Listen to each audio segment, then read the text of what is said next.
தமிழொலி நேயர்களுக்கு வணக்கம். இன்றைய காலை நேர தலைப்புச் செய்திகள். பெரும்போக்கு காலத்தில் கடந்த நவம்பரில் ஏற்பட்ட வெள்ளத்தால் சேதமடைந்த பயிர்களுக்கான இழப்பீட்டை அதை பெறாத மாவட்டங்களில் உள்ள விவசாயிகளுக்கு உடனடியாக வழங்க நடவடிக்கை எடுக்கப்படும் என அறிவிக்கப்பட்டுள்ளது. குறித்த அறிவிப்பானது விவசாய மற்றும் விவசாய கமநல காப்புறுதி சபையால் விடுக்கப்பட்டுள்ளது.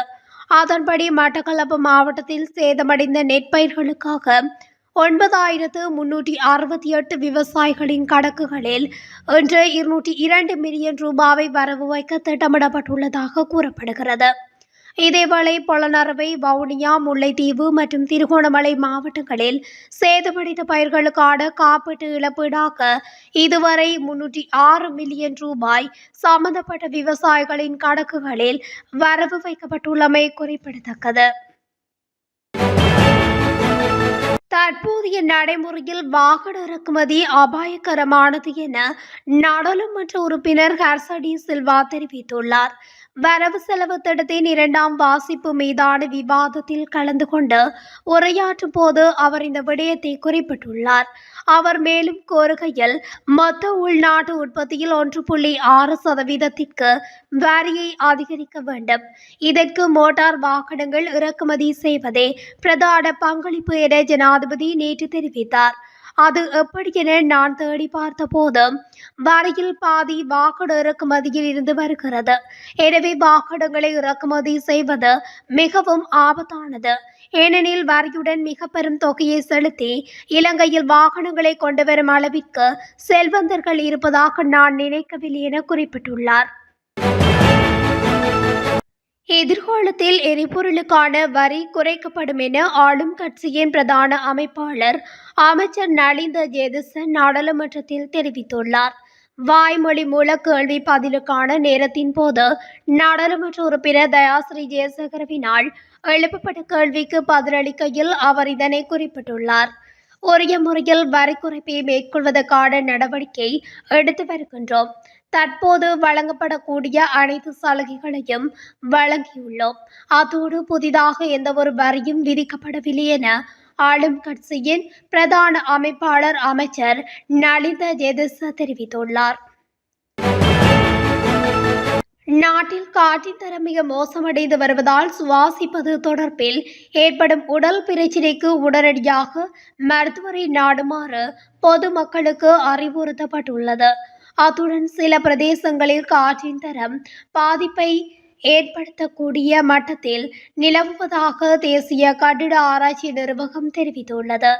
அதன்படி ரத்தினபுரி, கெடகன்கமுவ மற்றும் எல்பிட்டிய நகரில் காற்றின் தரம் சிறியளவு பாதிப்பை ஏற்படுத்தக்கூடிய மட்டத்தில் உள்ளதாகவும் அந்த நிறுவனம் வெளியிட்டுள்ள அறிக்கையில் குறிப்பிடப்பட்டுள்ளது. இதேவேளை நாட்டின் ஏனைய பகுதிகளில் காற்றின் தரம் நடுத்தர மட்டத்தில் நிலவுவதாகவும் அந்த அறிக்கையில் தெரிவிக்கப்பட்டுள்ளது. மதுபானம் மற்றும் சிகரெட் வகைகளின் விலை அதிகரிக்கப்படாது என மதுவரி திணைக்களத்தின் தலைவர் தெரிவித்துள்ளார். இந்த ஆண்டு ஜனவரி மாதம் மதுபானம் மற்றும் சிகரெட் வகைகளின் விலைகள் அதிகரிக்கப்பட்டிருந்தது. அந்த வகையில் வரவு செலவு திட்டத்தில் மதுபானம் மற்றும் சிகரெட் விலைகள் அதிகரிக்கக்கூடும் என எதிர்பார்க்கப்பட்டது. இந்நிலையில் வரவு செலவு திட்டத்தின் ஊடாக மதுபானம் மற்றும் சிகரெட் வகைகளின் மீண்டும் விலை அதிகரிக்கப்படாது என தெரிவிக்கப்பட்டுள்ளது. கடந்த ஜனவரி மாதம் 11ஆம் தேதி மதுபான வகைகள் லிட்டர் ஒன்றின் விலை 6 வீதத்தினாலும் சிகரெட் வகைகளின் விலை 5 முதல் 10 ரூபாவினாலும் உயர்த்தப்பட்டமை குறிப்பிடத்தக்கது. தற்போதைய வானிலை காரணமாக நீர் விநியோகத்தில் ஏற்படும் இடையூறுகள் தொடர்பில் தேசிய நீர்வளங்கள் மற்றும் வடிகால் அமைப்பு சபை அறிக்கை ஒன்றை வெளியிட்டுள்ளது. இந்த நாட்களில் நாட்டில் நிலவும் மிகவும் வறண்ட வானிலை காரணமாக நீர் ஆதாரங்களில் நீர்மட்டம் வேகமாக குறைந்து வருவதாகவும் வெப்பம் காரணமாக மக்களின் நீர் நுகர்வு மிக அதிகமாக இருப்பதாகவும் அதில் தெரிவிக்கப்பட்டுள்ளது. இந்த நிலையில் குடிநீர் விநியோகம் குறைவாக இருப்பதால் அனைவரின் அத்தியாவசிய குடிநீர் மற்றும் சுகாதார தேவைகளுக்கும் சமமாக விநியோகிக்கப்பட வேண்டும் என்றும் சபை தெரிவித்துள்ளது. இருப்பினும் இந்த வறண்ட வானிலை காரணமாக பொதுமக்கள் எதிர்கொள்ளும் சிரமங்களை குறைக்க தேசிய நீர்வளங்கள் மற்றும் வடிகால் அமைப்பு சபையினால் முடிந்த அனைத்தையும் செய்து வருவதாகவும் இந்த நேரத்தில் குடிநீரை முடிந்தவரை சிக்கனமாக பயன்படுத்துமாறு சபை நுகர்வோரை கேட்டுக்கொள்கின்றது.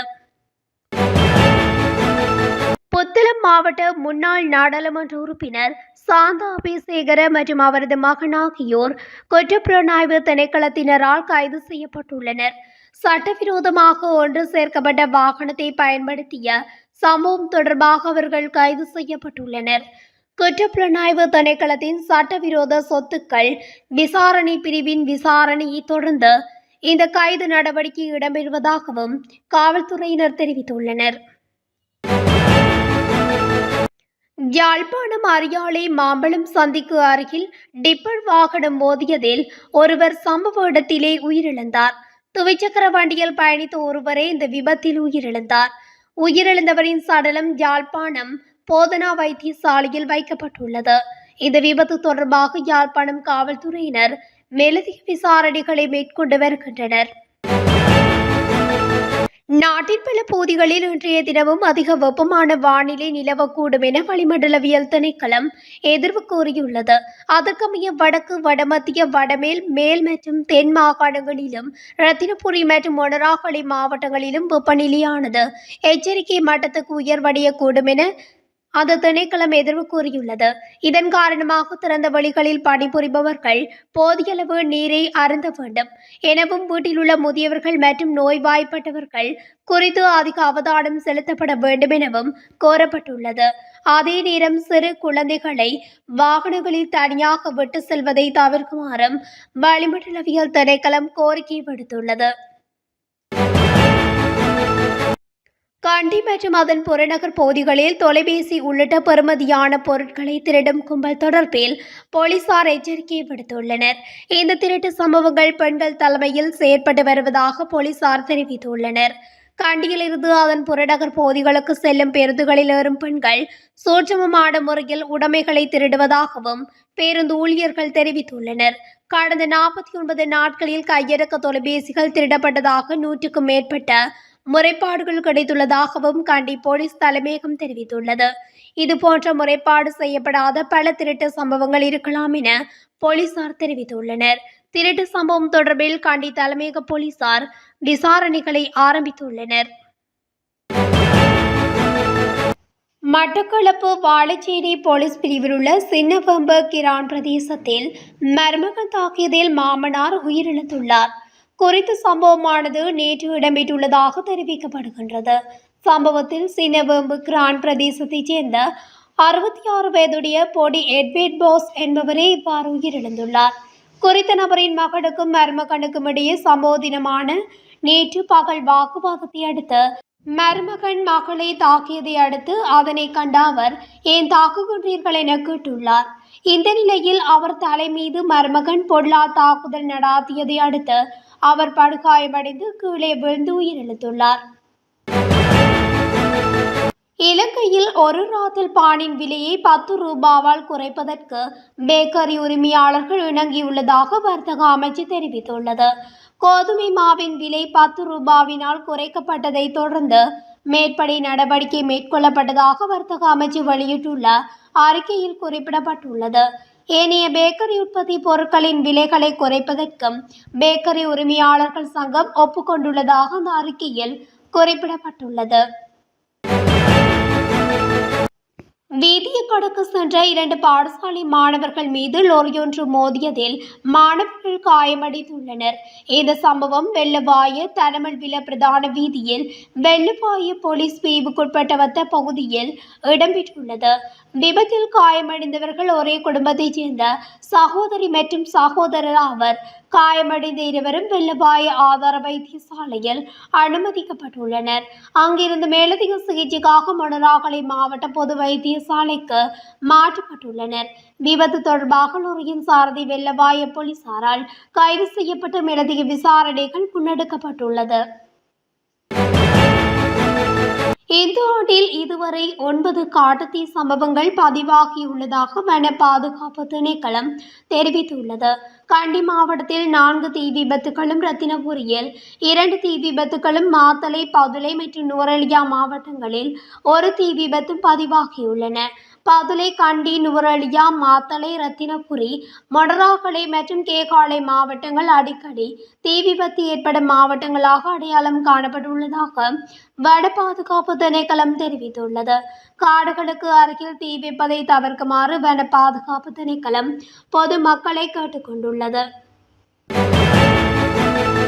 கிளிநொச்சி பளை தம்பகாமம் பகுதியில் உள்ள வீடொன்றில் நேற்றைய தினம் நள்ளிரவு இனந்தெரியாத நபர்களால் பெட்ரோல் குண்டு தாக்குதல் நடாத்தப்பட்டுள்ளது. வீட்டில் யாருமில்லாத நேரத்தில் திட்டமிட்டு பழி வாங்கும் நோக்கில் இந்த பெட்ரோல் குண்டு வீசப்பட்டதாக பிரதேச மக்கள் தெரிவிக்கின்றனர். இதனால் வீட்டின் பல பகுதிகள் தீக்கிரையாகியுள்ளன. இந்நிலையில் சம்பவம் தொடர்பில் பளை போலீசார் தீவிர விசாரணைகளை மேற்கொண்டு வருகின்றனர். இத்துடன் தமிழொலியின் இன்றைய காலை நேர தலைப்பு செய்திகள் நிறைவடைகின்றன. தொடர்ச்சியாக செய்திகளை அறிந்து கொள்ள தமிழொலி ஊடகத்துடன் இணைந்திருங்கள். நன்றி, வணக்கம்.